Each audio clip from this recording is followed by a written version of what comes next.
Profit कुछ नहीं है, कोई भी फार्मर फिलहाल की घड़ी नहीं कहने का। जब दिसंबर 2025 चल रहा, मुझे तो लगता नहीं आज की घड़ी में कोई फार्मर हिसाब जोड़ता हो और सब प्रॉफिट हो। हाँ, कोई 2-4 महीने है किसी को फार्म खोल लूँ, कहीं तक ट्रेनिंग लेगा होगा तो उसे गणना बता दी होगी किस तरीके से पैसे बचेंगे। लेकिन पता तो जब लगा जब जमीन पर उतर का माल बेचा का। देखो, दर्द तो कोई किसी का नहीं सुनता, ना तो फार्मरों का कोई सुनता, ना ट्रेडरों का कोई सुनता। सुविधाएं हैं, निप्पल लेके पानी पीने के, इसे नीचे कर देंगे तो ये सीढ़ी की तरह बन जाएगा। फिर अगली लिफ्ट है 3री मंजिल की, वह नीचे हो जाएगी। हाँ, तो लाखों करोड़ों की जिसकी कमाई है पहले उसके अकाउंट में चेक कर लो, जो सा बताओ इनको 1 करोड़ रुपये पड़ेगा तेरे अकाउंट में। फिलहाल सेविंग अकाउंट में पड़े हों 1 करोड़ या सारे मिलाकर पड़े हों 1 करोड़, वे बता देंगे 1 करोड़ आमदनी है नहीं उसमें। किसान भाइयों नमस्कार। किसान भाइयों, आप देख रहे हैं हम काफ़ी समय से पिग फार्मिंग के ऊपर वीडियोस बना रहे हैं। अगर पर्सनली बताऊं तो 200 से 250 पिग फार्मर का इंटरव्यू मैं जाके ले चुका हूं, उनसे मिल चुका हूं। लेकिन जो आज की वीडियो है बिल्कुल ही डिफरेंट होने वाली है।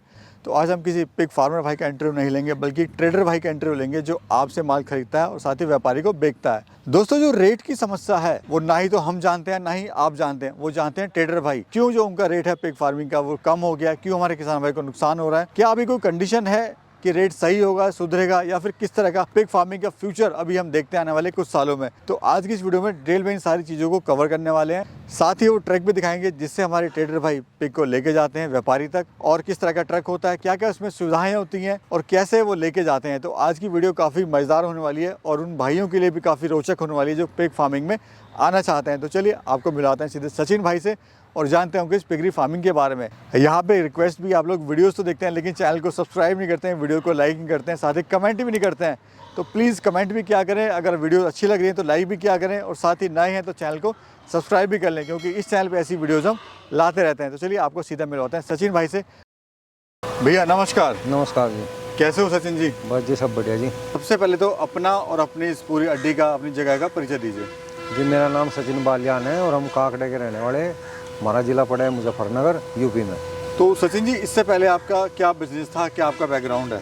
इससे पहले तो हम बताता आपको कि टेलीकॉम लाइन में लगे हुए थे, उसमें ही थे अपना टेलीनॉर कंपनी में 2018 से पहले आप किसी मतलब 10-12 साल उसी में रहा मैं, कंपनी में थे हाँ आपने? जी। तो पिगरी लाइन में सर कैसे आना हुआ आपका?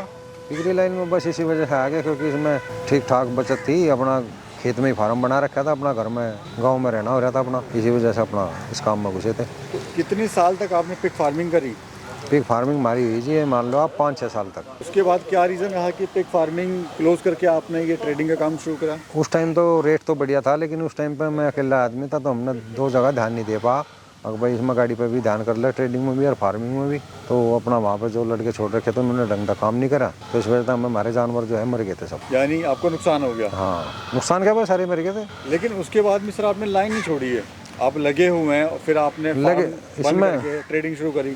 इसमें ट्रेडिंग में क्या था जी, हम जी फार्म का काम कर रहे थे तो बचत थी ठीक ठाक। ट्रेडिंग लाइन में 2-4 लाख रुपए बच जाते गाड़ी पे। तो हमारा एक दोस्त था, उसने कहा तू ट्रेडिंग का काम कर ले। हमने मुझे मना करी, मगर अभी पैसे नहीं है, भी नहीं करते। तो बोला 20-22 लाख रुपए हम दे देंगे। तो फिर हमने गाड़ी घोड़ा बना लिए थे, लेकिन उसने बीच में गड़बड़ कर दी, पता नहीं क्या उसके दिमाग में आई। उसने अपना वे पैसे ले लिए थे, फिर हम इसमें फंस गए। सारा पैसा भी नहीं रहा और ना फार्म रहा, और फिर गाड़ी बना ली तो गाड़ी को बीच में बंद करे तो उसमें कोई प्रॉफिट नहीं है, नुकसान में जाएंगे। तो बस वही है, एक तो कुत्ते का हाड़ पकड़ रखा, कुत्ते ने हाड़ पकड़ रखा, चबा रहा है और खून निकल रहा है। फिलहाल कोई प्रॉफिट नहीं है खास इसमें। पिग फार्मिंग में ज़्यादा प्रॉफिट था या जो ट्रेडिंग में ज़्यादा प्रॉफिट है, अपने अनुभव से बताइए। देखो, पैसा तो हो जो शांति से कमाया जा सके। आमदनी वह नहीं होती जो आपने कमा लिया, आमदनी मानी जावा जो आपने बचत करी। लेकिन फिलहाल बचत की कोई स्थिति नहीं है, ना इसमें बचत है कुछ भी, ना फिलहाल फार्मिंग में बचत है ना ट्रेडिंग में बचत है। पैसा लगा के बेकार ही करना काम। नहीं, लेकिन लोग तो कह रहे हैं कि सर पिग फार्मिंग में प्रॉफिट है, अभी फ़ायदा है। प्रॉफिट कुछ नहीं है, कोई भी फार्मर फिलहाल की घड़ी नहीं कहने का। जब दिसंबर 2025 चल रहा, मुझे तो लगता नहीं आज की घड़ी में कोई फार्मर हिसाब जोड़ता हो और सब प्रॉफिट हो। हाँ, कोई 2-4 महीने है किसी को फार्म खोल लूँ, कहीं तक ट्रेनिंग लेगा होगा तो उसे गणना बता दी होगी किस तरीके से पैसे बचेंगे। लेकिन पता तो जब लगा जब जमीन पर उतर का माल बेचा का यहाँ से और पालन करेगा नहीं। सर, आप एक ऐसे शख्स हैं, यानी जो ट्रेडर है वो ऐसा शख्स है जो फार्मर और व्यापारी के बीच की कड़ी है। उसको फार्मर की स्थिति का भी पता है, तो ट्रेडिंग का भी पता है। तो बताइए सर, जो किसान है या आम लोग ये कहते हैं कि जी भाई ट्रेडर जो लूटता है वो माल, किसानों की कमाई को लूटते हैं, यानी जो प्रॉफिट है, जो मलाई है, वो ट्रेडर खा जाता है। सच्चाई कितनी है सर? ट्रेडर कोई नहीं खाता, ट्रेडर का भी कंपटीशन है। देखो, जब ज़्यादा बचत आने लगे तो फार्मरों का माल उठाने में कंपटीशन होने लगे, कहने लगा भाई मैं ठामा मैं इस रेट ठामा, वो इस रेट ठहरा तो मैं 5 रुपये महंगा ठामा। तो ट्रेडर वेडर तो अपना मिनिमम मार्जिन मिल जाओ, 2 लाख भी बच जाओ चक्कर तो उसमें भी राजी हो जाए, लेकिन वो भी बचता नहीं आता। हम अभी 4 साल हो गए इस लाइन में, 2022 में घुसे थे जनवरी में, दिसंबर हो गया 2025, तो हमें 48 महीने हो गए। हम कहे हमारे पास में 48 लाख रुपए भी नहीं है, और 1 लाख रुपए बिना भी हमने अलग से रख लिया हूँ। बचत तो वही मानी जाएगी जो कमाई में से अलग रख लेंगे, लेकिन वो जो कमा रहे हो वैसा भी इसमें लग रही ना, फिर नुकसान में फिर बचत क्या आ रही, कोई बचत नहीं आती। अभी जो हम देख रहे हैं सर, यहाँ पर ये फार्म ना होके यहाँ पे आप एनिमल इकट्ठा करते हैं? हाँ जी, यहाँ पे एनिमल इकट्ठा हो, 3-4 दिन अपना एनिमल इकट्ठा होगा, उसके बाद में लोड होगा, 4 दिन बाद चला जाएगा। कुछ फार्मर भी लेगा आ जा, और कुछ काम उठा कर ले आवे। जो लोकल में 50 किलोमीटर के दायरे में है माल, 50-60 किलोमीटर के दायरे में, उनका तो हम 10-12 क्विंटल भी ले आवें। लेकिन जो 50 किलोमीटर से ऊपर है, 200-300 किलोमीटर, वहाँ कम से कम हमें 6 टन माल तो चाहिए, तभी हम वहाँ से उठा कर लाएंगे माल। और आप कहाँ से, अगर कहीं पे माल है ज़्यादा, तो इंडिया में कहाँ से आप खरीद लेते हैं माल? इंडिया में तो अपना तो यही है एरिया, मान लिया यूपी है अपना, यूपी में भी यहीं तक मान लो आप मेरठ तक। अच्छा जी, इधर आपका पंजाब, हरियाणा और राजस्थान, बस यही है। और तो सर एक टाइम था, आज से 8-9 महीने पहले, जो रेट था इसका 210-220 था, अभी 130-140 चल रहा है। रीज़न क्या है सर? क्या वहाँ पे माल बिक नहीं रहा, या पे कमी आ गई है, या लोग नहीं खरीद रहे हैं? क्या रीज़न क्या है? भाई रीज़न तो इसमें 2-3 है। नंबर 1 रीज़न तो होगा गाड़ी वालों का, इधर से खरीदेंगे वहाँ, क्योंकि माल भरपूर मिल रहा। ये मान लिया एक तो चीज़ वह हो कि हमें माल नहीं मिल रहा, 1 महीने में हमें 2 गाड़ी तारनी चाहे 1 तारनी, तो हम भर के ले जाएंगे, हमें पता दूसरी गाड़ी का माल मिलना मुश्किल है, तो हम वहाँ तसल्ली तो महंगे में बेचेंगे। और ये क्या सिस्टम हो रहा, गाड़ी वालों को पता माल जाते ही मिलना, माल उठाओगे वहाँ बेच के आओगे सस्ते में, फिर उल्टे भागे आओगे, फिर माल उठाओगे, फिर जाकर बेच आओगे, तो इसमें फार्म वालों को भी नुकसान हो रहा। दूसरा है रीज़न इसका रेट डाउन होने का, अगर भाई प्रोडक्शन बहुत ज़्यादा हो रही, सुअर ज़्यादा हो रहा, वो ये है जो मैं आपको बता के भी जाती गाड़ी वालों को माल मिल जाए एकदम। सर किसानों का दर्द हर कोई सुनता है, लेकिन ट्रेडर भाई का दर्द कोई नहीं सुनता। तो हमें ये बताइए, आपको इसमें क्या क्या समस्याएं आ रही हैं, ताकि लोगों को पता लग सके कि ट्रेडर को भी दिक्कतें आती हैं। ऐसा नहीं कि ट्रेडर सिर्फ मलाई खाता है। देखो, दर्द तो कोई किसी का नहीं सुनता, ना तो फार्मरों का कोई सुनता, ना ट्रेडरों का कोई सुनता। जिसका जो सिस्टम है वो अपने हिसाब से इसे लेकर चलना पड़ेगा। जिसे बचत नहीं आती वो अपना काम बंद कर देख रहे हैं, व्यापार इसी का नाम है। फार्म वालों को अगर बचत नहीं आ रही, भाई कुछ आदमी ऐसे हों, कुछ फंसे हुए हों, उन्हें चलाना पड़ेगा, मजबूरी है, ज़्यादा पैसा लगा रखा या इधर उधर से कर रखा काम।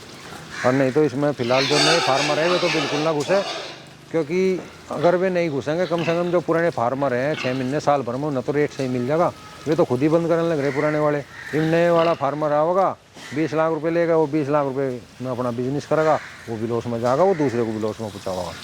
जो फार्म वाले नहीं, हमारी तो गाड़ी है, हमारी तो दुनिया फार्म खोल रहे, हम तो माल चाह, हम तो कहें फटाफट हमारी गाड़ी भर रही है, हमें क्या दिक्कत है। लेकिन हमें वो भी तो सोचना पड़ेगा, जिस गाड़ी से हम जुड़े हैं उन्हें नुकसान नहीं होना चाहिए। हम तो इस वजह से कह रहे हैं फिलहाल जो है फार्म जो है कम होने चाहिए। अपना सर ये माल आप कहाँ सेल करते हैं इंडिया में? हमारा तो जी ये शिलोंग भी जा और रामगुड़ी भी ले जा और दीमापुर भी, जहाँ दिखे हाँ भाई सही बात है उससे बात कर लें व्यापारी से, अपना वहीं पहुँचा दें। तो ये प्रोसेस कैसे होता है सर, कैसे आप उसको लेके जाते हैं? बस वहाँ बात कर लें भाई क्या रेट चल रहा है, फिलहाल तो वही स्थिति है, बात करेंगे किसी रेट में, वहाँ भी करेंगे किसी रेट में, वो भी नहीं है फिलहाल। तो हमें तो खैर ज़्यादा दिन नहीं है, हमें तो 8 ही साल हुए इस काम में, लेकिन आज तक इस तरीके से रेट डाउन हमने तो देखा नहीं था। कितने रुपये डाउन, सुअर का तो ऐसा सिस्टम था कि रेट बढ़ रहा तो बढ़ रहा, जो रुक गया तो रुक गया, वहीं का वहीं रहेगा। और हर दिसंबर में 25 तारीख में हर साल 10 रुपये बढ़ रहे थे इस पर, लेकिन नुकसान भी रहा इस चीज़ का। पिछले 2024 में 23 में वो भी बढ़ने थे, दिसंबर में 10 रुपये, पहले ही बढ़ने लगे, वो 140 से लेके एकदम 210 पर पहुँच गया। मैंने कह रहा है 140 से लेकर वो 150-160 तक पहुँच जाता, तो फार्मर भी जिंदा रहता और कम मार्जिन रहता फार्मर का। ये फार्म वालों को भी ज़्यादा आमदनी होगी, उन्होंने बढ़ा लिया काम, कुछ फार्म दूसरे खुलवा दिए, तो इस वजह से बेचारे आज फार्म वाले भी नुकसान में है। अभी रेट क्या चल रहा है, लोकल क्या चल रहा है, आसाम का रेट क्या चल रहा है सर? लोकल तो जी हमारे यहाँ तो 25-30 का चल रहा, और आसाम में तो खैर बताओगे 200 लेंगे 190 वही है, बताओगे 210 बिका का 195 में, तो वहाँ का भी फिक्स नहीं है। मान लो आप 190 है, 210 का रेट है वहाँ। क्या अभी सर नए किसान को पिग फार्मिंग लाइन में आना चाहिए? भाई नए को तो नहीं आना चाहिए, अपना कुछ और बैटरी पैंसी की स्कूटी का एजेंसी ले लो, कुछ और काम कर लो, वही ठीक है, हल्दी मिर्च बेच लो, उससे वही बढ़िया। कैसा सर फ्यूचर देख रहे हैं आप पिग फार्मिंग का, बताइए। इसमें फ़िलहाल कोई फ्यूचर नहीं है। देखो जी, माल जब कंजप्शन से ज़्यादा प्रोडक्शन होने लगेगा, फिर रेट डाउन हो जा, तो इसमें जो है कॉम्बिनेशन सिस्टम लेकर चलना पड़ेगा, जिससे कि जितना कंजप्शन है उतना ही प्रोडक्शन हो, तो वो बेहतर रहेगा, किसानों को फ़ायदा मिलेगा। फिलहाल तो इतना प्रोडक्शन हो रहा है कि साल भर तो इसमें कोई प्रॉफिट नहीं है, क्योंकि जो आदमी पुराने फार्मर भी अपना फार्म बंद करना चाह रहे हैं फार्मर, उन्हें भी टाइम लगेगा। किसी के 50 किलो के बच्चे वो 100 किलो करके बेचेगा, 20 किलो के वो 100 किलो करके, क्योंकि आज की घड़ी ऐसी है बच्चे भी नहीं बिक रहे किसी के 10-10 किलो के, इतना बुरा हाल है। सचिन जी बताइए, ये जो ट्रक हम देख रहे हैं क्या बोलते हैं, कितना चक्के का है और इसमें क्या क्या सुविधाएं हैं एनिमल को ले आने के लिए? ये 22 चक्का बोल रहे हैं, 22 है। और वैसे तो अगर कैश में खरीदे तो 38 लाख का घोड़ा आ जाए। ट्रैक्टर बोल रहे हैं जिसे, ऐसे ट्रॉली बोलते हैं ट्रेलर। यो 22-23 लाख रुपए का बने तो 60 लाख रुपए करीब का खर्चा है बनाने में। क्या क्या सुविधाएं हैं सर इसमें एनिमल को ले आने के लिए? इसमें सुविधाएं हैं, निप्पल लगे हुए हैं पानी पीने के, और अपना जो है हवा लगती चली जाए, इसमें खुला हुआ है यो। वेंटिलेशन है पूरा? हाँ, वेंटिलेशन पूरा है।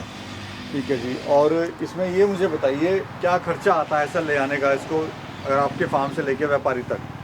वहाँ तक लग जहाँ लेबर का खर्चा, हमारे फार्म का खर्चा, फीड का खर्चा, उठाने का खर्चा, फार्मर के यहाँ से उठा के लावे, फिर वहाँ सेल करने का खर्चा, अड्डी का खर्चा, वहाँ का 8 से 9 लाख रुपए लग जाओ हम देख रहे हैं एक सर चक्कर पर जी। इसमें सर सिस्टम बताइए, पहले कहाँ भरा, ऊपर भरा जाता है जानवर, फिर नीचे कैसे कैसे ऊपर नीचे होता है? इसमें ऐसा हो, सबसे पीछे की लिफ्ट नीचे कर दें, इसे नीचे कर देंगे तो ये सीढ़ी की तरह बन जाएगा। फिर अगली लिफ्ट है 3री मंजिल की, वह नीचे हो जाएगी, फिर उसमें चढ़ जाएंगे जानवर। यहाँ से चढ़ गए, फिर पहले ऊपरला भर देंगे, फिर दूसरे नंबर का, फिर सबसे नीचे वाला इसे ऊपर कर देंगे, फिर ये भर जाएगा। यानी स्टेप बाय स्टेप पूरा फ्लोर भरते जाते हैं। हाँ। और पैक होता रहता है। हाँ। ये जो सर हम देख रहे हैं ये क्या चीज़ है इसमें? ये इसमें सामान वामान रख लें, तिरपाल पल्ली, बारिश वगैरह आ रही है तो हाँ, उससे बचाने के लिए फीड वीड रख लें, खाने का सामान सुअर के, ये रहे इसमें। ये वो निप्पल हैं जो आप बता रहे थे? हाँ, पानी ये इसमें भरा रहता है पूरा? आगे टैंक लगे हुए हैं 3, उनमें से ही पानी भर के इसमें आ ये जाओ। जो हम टैंक देख रहे हैं हाँ जी, ये पूरा भर के आप जाते हैं इसको? हाँ जी। और इसमें सर जैसे आप जाते हैं तो इसमें समस्याएं आपको क्या क्या आती हैं, मतलब दिक्कतें क्या क्या आती हैं? बस दिक्कत है तो फिलहाल माल सेलिंग की चल रही, माल जितना वहाँ ज़रूरत है उससे ज़्यादा पहुँच रहा है, और कोई इसमें दिक्कत नहीं है कुछ भी, और तो कोई प्रॉब्लम नहीं आ रही। और कितने घंटे में आप पहुंचा पाते हैं माल? हम जो है मान लिया शुक्रवार में चलेंगे तो सोमवार में सुबह पहुँच जाओ वहाँ से। शुक्रवार में मान लिया 9 बजे चले तो सोमवार में पहुँचेंगे 12 बजे करीब, यानी 3 से 4 दिन लग जाने में। और इसमें ड्राइवर वगैरह कितने रहते हैं सर? इसमें 2 ड्राइवर रहेंगे जी, और 4 लेबर वाले रहेंगे, 1 हम रहेंगे, तो 7 आदमी हो जाओ। मतलब रात दिन ये चलता है। हाँ। सचिन जी काफ़ी अच्छी आपने जानकारी दी। लास्ट सवाल है मेरा, क्या जो फार्मर है जो नुकसान में है या जो अभी फार्मिंग करना चाह रहा है वो कैसे इसको शुरुआत करे? शुरुआत अभी करनी चाहिए, क्योंकि इसे ट्रेनिंग में लोग अक्सर बताते हैं कि बहुत पैसा है इसमें, कमाई है और आप इस अच्छा खासा प्रॉफिट इससे कमा सकते हैं। तो अपने हिसाब से एक्सपीरियंस से बताइए क्या वाकई में इसमें अभी है या रुके वो? ये भी तो कोई फ़ायदा नहीं है, वरना कहीं और ही पैसे लगा लो आदमी। इसमें रेट बहुत डाउन चल रहा, हमें तो कोई दिक्कत नहीं, मेरिट तो जो है 10,000 सूअर पाल लो कोई, लेकिन जो मेहनत जुड़ रहे हम दोनों चाहेंगे ना फ़ायदा ही हो, तो इससे बढ़िया ये अपना कुछ और ही काम कर लो। सूअर पालने में फ़िलहाल कोई फ़ायदा नहीं है। हमें तो ले जाना, हमें तो फिर भी 1-1.5-2 लाख रुपये बचाने गाड़ी पे, हमें तो कोई दिक्कत नहीं। हमें नहीं बचागा हम गाड़ी खड़ी कर देंगे। तो फिलहाल तो स्थिति ऐसी है, गाड़ी वालों को भरपूर माल मिल रहा है, गाड़ी वालों को कोई दिक्कत नहीं है, आप कितने फार्म खुलवा दो। लेकिन हकीकत यह है फार्म वालों को फिलहाल कुछ नहीं बच रहा। अपना जो है कुछ और धंधा देख लो, रेट जब भी ऊपर होगा जब माल कम रहेगा। ये तो सड़क पर फेंकने वाला काम हो रहा है फार्मों का। बहुत बहुत शुक्रिया सर, आपने बड़ी अच्छी और रोचक जानकारी दी, खासकर उन भाइयों के लिए जो कहते हैं कि इसमें लाखों करोड़ों की कमाई है। हाँ, तो लाखों करोड़ों की जिसकी कमाई है पहले उसके अकाउंट में चेक कर लो, जो सा बतावे इनको 1 करोड़ रुपये पड़ेगा तेरे अकाउंट में। जो 3-3 साल हो लिए जिन्हें फार्म करते, चाहे जो कोई बतावे, उन्हें भी तो कई साल हो गए काम करते, उनके अकाउंट में देख लो एक बार 1 करोड़ की एंट्री है क्या? फिलहाल सेविंग अकाउंट में पड़े हों 1 करोड़, या सारे मिला कर पड़े हों 1 करोड़, वे बता देंगे 1 करोड़ आमदनी है नहीं उसमें। तो लोगों का बेवकूफ़ बना के जो है फार्म खुलवा दिए। जब किसान आदमी में 10-20 लाख रुपये रहे, वे फार्म में लगा के बेच जा, फिर उसे भूसी गिरे, फिर उसमें और क्या करेगा वो। चलिए बहुत बहुत शुक्रिया सर जी। ठीक है जी, राम राम जी।